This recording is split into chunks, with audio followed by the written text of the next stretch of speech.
Pertanyaan saya, apakah dalam setiap pengembangan pariwisata kita harus memperhatikan demand dari wisatawan? Dan apakah boleh seorang pemangku kepentingan pariwisata selaku pengelola memiliki idealisme sendiri? Oke, untuk pertanyaan pertama itu apakah perlu memperhatikan demand dari wisatawan? Jelas ya harus. Jadi nggak cuma perlu tapi juga harus. Karena kalau kita pernah dengar istilah di luar itu pembeli adalah raja. Nah, kalau dalam bidang pariwisata itu bukan pembeli tapi wisatawannya. Jadi wisatawan itu adalah raja. Jadi buat apa kita membangun sebuah kawasan wisata yang bagus tapi kalau tidak ada wisatawannya? Itu salah satu tolak ukur sukses atau tidaknya pariwisata itu adalah diukur dari jumlah wisatawan yang datang ke tempat tersebut. Semakin banyak wisatawan yang datang, semakin bisa dikatakan tempat wisata itu semakin sukses. Itu salah satu tolak ukurnya seperti itu. Dan itu kebanyakan yang diukur memang seperti itu. Misalkan dulu di periode Menteri Pariwisata sebelumnya itu kan mencanangkan mendatangkan wisatawan mancanegara berapa itu ya? 20 juta apa berapa? 20 juta wisatawan mancanegara ke Indonesia tahun 2019. Dan salah satu strateginya adalah mengembangkan 10 destinasi prioritas. Tujuannya apa? Tujuannya untuk mendatangkan wisatawan yang banyak dengan target 20 juta wisatawan. Nah, itu kalau otomatis tidak bisa wisatawan sebanyak itu tidak bisa didatangkan kalau kita tidak memperhatikan demand dari wisatawan. Jadi kalau pertanyaannya apakah perlu memperhatikan demand wisatawan, itu sangat perlu. Meskipun kita tidak bisa 100%, misalnya wisatawan minta ini kita harus memenuhi, itu enggak seperti itu. Kita harus tetap mempertimbangkan berbagai macam pertimbangan yang lain. Kalau pertanyaan kedua tadi apa itu? Susah banget pertanyaannya. Berat banget. Apa tadi pertanyaannya, bisa diulang yang kedua? Apakah pengelola daya tarik wisata itu boleh memiliki idealisme sendiri tanpa mementingkan banyaknya pengunjung atau wisatawan yang akan masuk? Itu sebenarnya mungkin nyambung dengan pertanyaan pertama ya. Misalnya pengelola punya idealisme seperti ini dan pokoknya seperti ini, wisatawan mau apapun nggak akan saya dengarkan. Atau pemerintah mau gimana pun kalau saya inginnya seperti ini nggak akan saya dengarkan. Mungkin apakah seperti itu yang dimaksud ya dengan idealisme ya? Mungkin pengelola mempunyai idealisme sendiri tanpa memperhatikan yang lain, nggak memperhatikan peraturan dari pemerintah, nggak memperhatikan dari wisatawan. Apakah seperti itu? Kalau seperti itu ya itu kurang tepat ya. Jadi kita ya boleh punya idealisme tapi kan tetap harus memperhatikan aspek yang lain, memperhatikan permintaan dari wisatawan, kemudian juga memperhatikan target pasar, kemudian memperhatikan juga perkembangan zaman, perkembangan teknologi. Itu kita nggak boleh punya idealisme yang nggak boleh diubah-ubah gitu.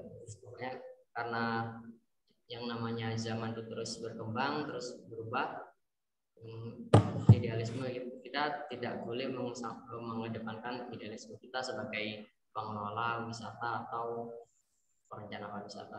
Mungkin seperti itu ya. Gimana Mr. Novel? Yang lain coba Brigita Rate. Brigita Rate, tolong silakan dibacakan pertanyaannya. Pertanyaan saya itu di akhir video kan Bapak mengatakan kalau tebing Breksi itu masuk ke dalam warisan situs geologi kan Pak. Nah pertanyaan saya itu apakah ada syarat-syarat untuk suatu objek wisata yang harus dipenuhi agar dapat ditetapkan menjadi warisan situs geologi? Dan mengapa tebing Breksi menjadi prioritas utama bagi Dinas Pariwisata Sleman setelah kawasan Kaliurang dalam masa new normal ini? Gitu Pak, makasih. Ini kok saya nggak lihat gambarnya, yang Ratih yang mana gambarnya?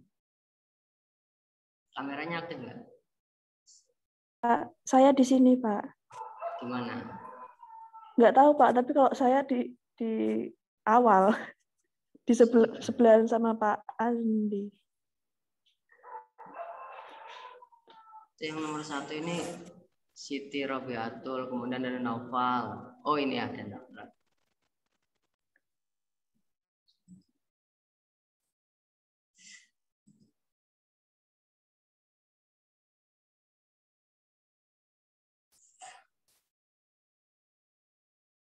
Tadi pertanyaannya tentang tebing breksi. Tebing breksi, kenapa ya tebing breksi ditetapkan menjadi sebuah kawasan geoheritage. Geoheritage itu apa? Geoheritage itu adalah situs warisan geologi. Nah, untuk menjadi itu, untuk pertama pengelola tebing breksi itu atau pemerintah melalui Dinas Pariwisata itu mengusulkan kepada langkah-langkahnya ini ya, langkah-langkahnya adalah mengusulkan kepada Badan Geologi. Badan Geologi itu berada di bawah di Kementerian ESDM, jadi di pusat ya ini. Jadi untuk menjadi kawasan geoheritage itu enggak serta-merta mengklaim dirinya sendiri sebagai kawasan geoheritage atau kawasan geowisata. Dia harus mengusulkan ke Badan Geologi dan nanti Badan Geologi akan menilai apakah memang layak atau tidak sebuah kawasan itu ditetapkan menjadi kawasan geoheritage. Nah, nanti ada tim penilai yang akan mendatangi lokasi tersebut untuk menilai apakah memang benar di situ ada warisan geologi atau bentang lahan yang memang layak menjadi situs warisan geologi. Jadi kalau dinyatakan layak ya berarti di situ akan ditetapkan atau dikeluarkan surat keputusan bahwa tempat tersebut menjadi kawasan geoheritage. Kalau kawasan tersebut menjadi kawasan geoheritage itu bisa juga disebut siapa itu? Siapa itu? Anaknya siapa itu?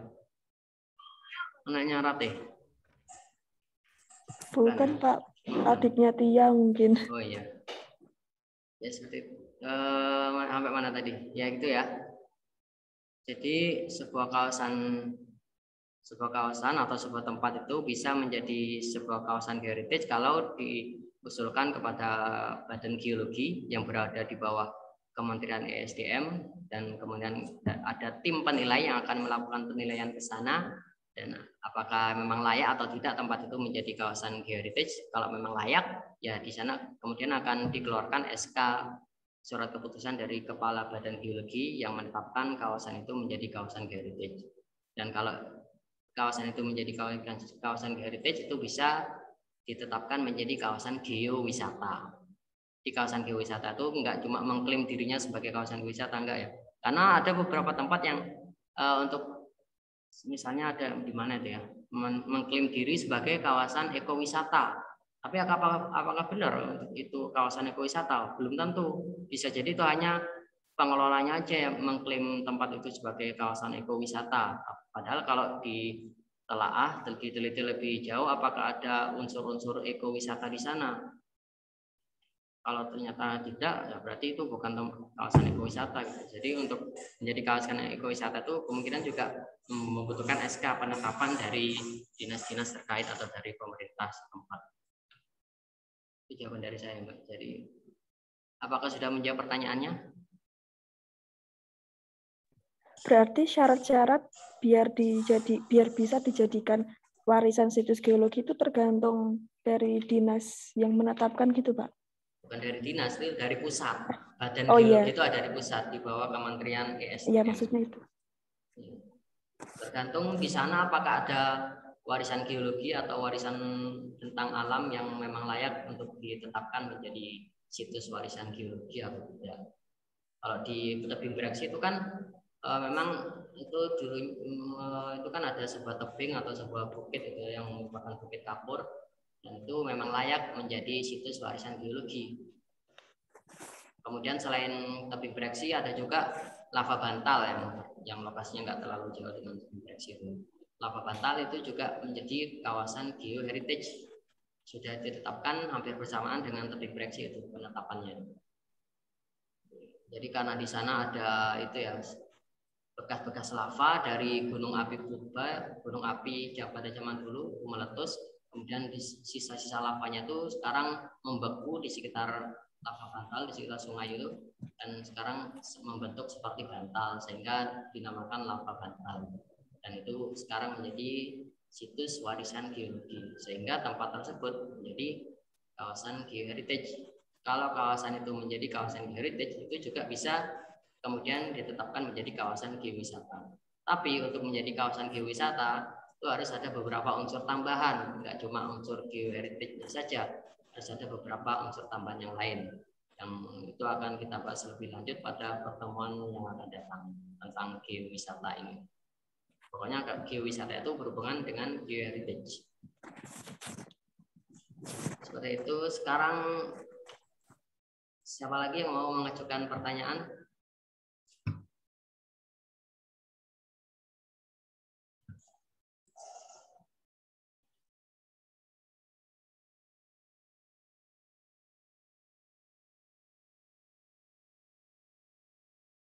Zola Rifano.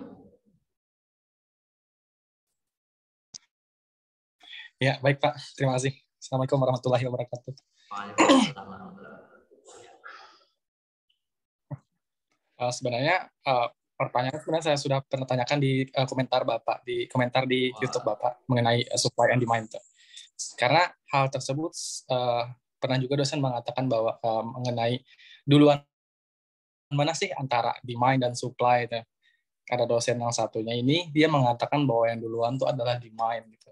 Nah, sedangkan kemarin respon Bapak mengenai jawaban yang saya tanyakan adalah yang duluan adalah supply gitu. Karena harus ada atraksinya terlebih dahulu. Itu sih, Pak. Kalau menurut kamu sendiri gimana? Suatu tempat menjadi tempat wisata itu kan kalau ada atraksi di situ. Kalau nggak ada atraksi, apakah bisa disebut tempat wisata? Ya, makanya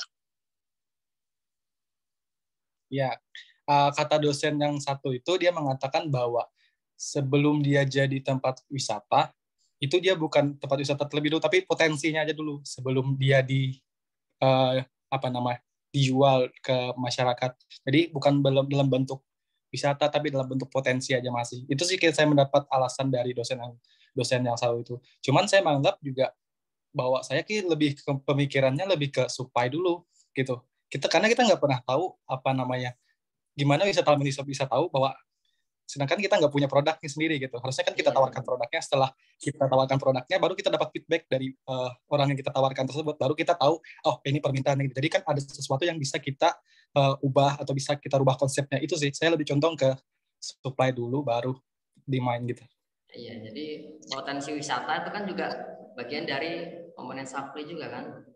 Suatu tempat nggak akan bisa mendatangkan demand kalau nggak ada supply-nya gitu. Jadi disupply dulu baru demand. Jadi kalau di video itu kan bahasa gampangnya kalau yang saya bahasakan itu komponen supply itu adalah komponen yang berasal dari pihak penyelenggara pariwisata. Misalnya supply-nya, sedangkan kalau yang komponen demand itu adalah pihak dari konsumen pariwisata. Jadi antara namanya produsen dengan konsumen itu kan tentu lebih dulu ada produsen, baru ada konsumen, baru ada produk dulu, baru ada yang target pasar dari produk tersebut. Jadi ada produk dulu, baru ada pangsa pasar. Kalau produknya nggak ada, gimana mau dipasarkan? Betul nggak? Iya betul Pak. Makanya saya lebih condong ke ini sih, ke supply terlebih dahulu gitu. Gimana menurut Noval? Apakah setuju? Noval ini juara 2 ya. Kemarin kalau nggak ada saya tuh udah juara 1 Noval. Untuk di PGS. Hadiahnya udah nyampe belum hadiahnya? Belum Pak, belum ditanyain alamat.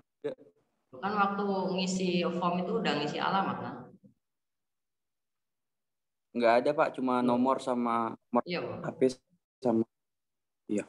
Atau mungkin nanti alamatkan ke kampus, coba nanti ke kampus tanya ke Bu Sila atau ke pos satpam, mungkin udah dititipkan, apa tahu. Nah, jadi hebat ini di antara 6 kelas itu Noval juara 1 paling atas. Dan 6 kelas itu kalah semua sama Noval. Kita kasih tepuk tangan dulu buat Noval. Terima kasih. Menurut Noval gimana? Ada tanggapan nggak tentang itu antara supply and demand? Mungkin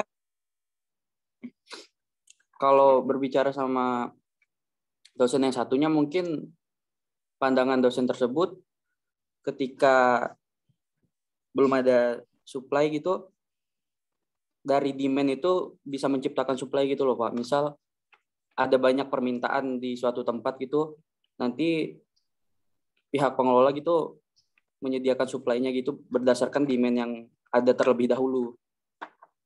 Saya nangkapnya gitu sih, Pak. Oh iya, mungkin kalau yang dimaksud itu wisata buatan itu mungkin bisa jadi ya.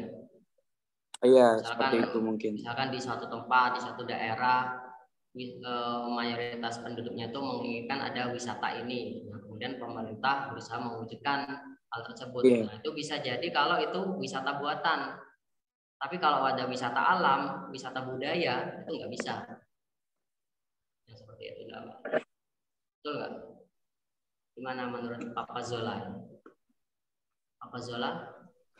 Betul nggak? Ya nggak. Menurut saya nggak ada yang nggak ada yang salah dari berbagai pendapat sih Pak. Mungkin dari sisi ini ya sih, sudut pandangnya aja sih yang kita berbeda gitu. Mungkin kan kata Mas Nopal kan karena adanya permintaan yang masih belum ada di tempat tersebut kan. Maksud saya kan awal mula gitu kan. Kita bicara awal mula, misalkan ada suatu tempat wisata yang memang dari segi ini kan biasanya rata-rata tempat wisata di Indonesia memang dia menyediakan dulu nih supply-nya nih.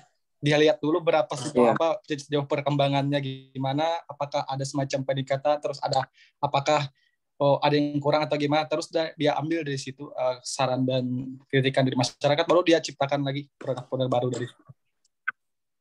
Ya, jadi seperti itu ya. Bisa paham ya semuanya ya.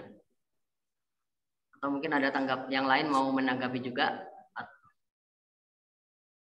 Atau masih ada pertanyaan yang mau ditanyakan, dibahas di sini? Kalau nggak ada, Pak.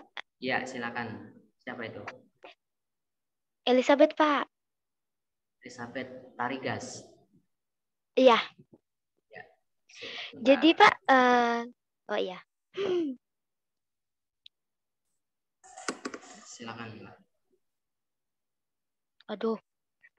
Jadi Pak, tadi dari diskusinya yang mengenai yang diungkapkan sama si Zola sama si Noval, itu bisa enggak Pak menjawab dari pertanyaan saya? Karena menurut saya itu saya masih kurang nyambung dengan kurang mengerti gitu Pak. Jadi pertanyaannya itu pada sebuah daya tarik wisata yang belum berkembang, bahkan belum dikenal banyak orang nih Pak. Bagaimana kita dapat mengetahui komponen supply serta komponen demand-nya? Karena di tempat asal saya masih banyak tempat wisata yang masih belum dikenal oleh banyak orang gitu Pak. Jadi gimana kita nanti mempromosikan yang wisata itu kan, tapi kita belum mengetahui komponen supply dan komponen demand-nya. Tempatnya di mana? Tempat asal? Di Kalimantan Barat, Pak, Pontianak.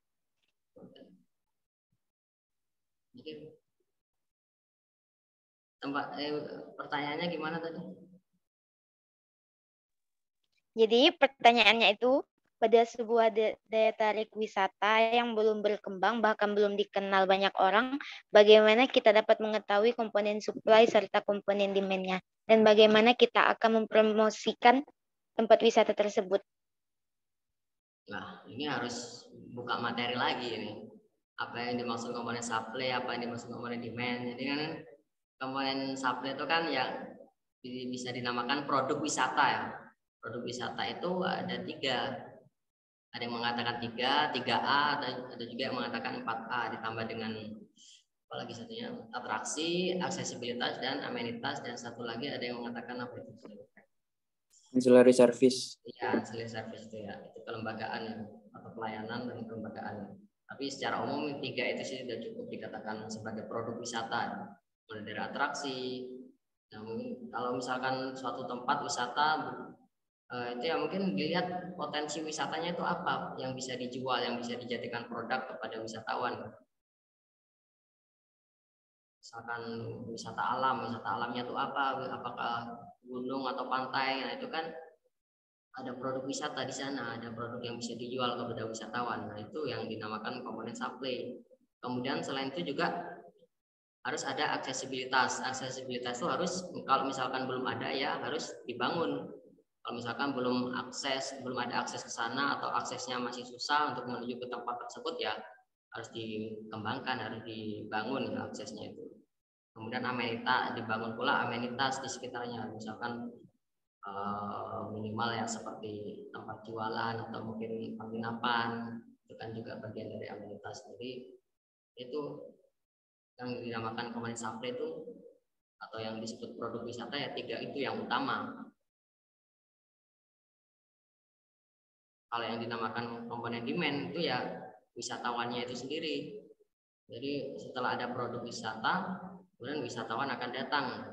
Dan selain itu juga selain wisatawan yang menjadi komponen demand itu adalah masyarakat setempat, masyarakat sekitar. Masyarakat sekitar itu adalah orang yang terkena dampak dengan adanya kegiatan wisata yang ada di sana. Nah, kalau dalam pengertian pariwisata yang konvensional itu masyarakat sekitar itu masih dianggap sebagai pihak luar ya, atau dianggap sebagai komponen demand. Nah, ini kita kan bahasnya teori yang umum ya. Dalam teori pariwisata yang umum, masyarakat setempat itu dianggap sebagai komponen demand atau dianggap sebagai pihak luar. Tapi kalau dalam pariwisata pariwisata kontemporer seperti pada ekowisata atau geowisata, masyarakat setempat itu sebagai pelaku utama dari pariwisata. Jadi karena ini kita bahasnya pariwisata secara umum, jadi kita anggap masyarakat setempat itu sebagai pihak luar. Seperti itu, apakah bisa dipahami, Elisa? Ya, Pak. Oke, baik. Oke ya,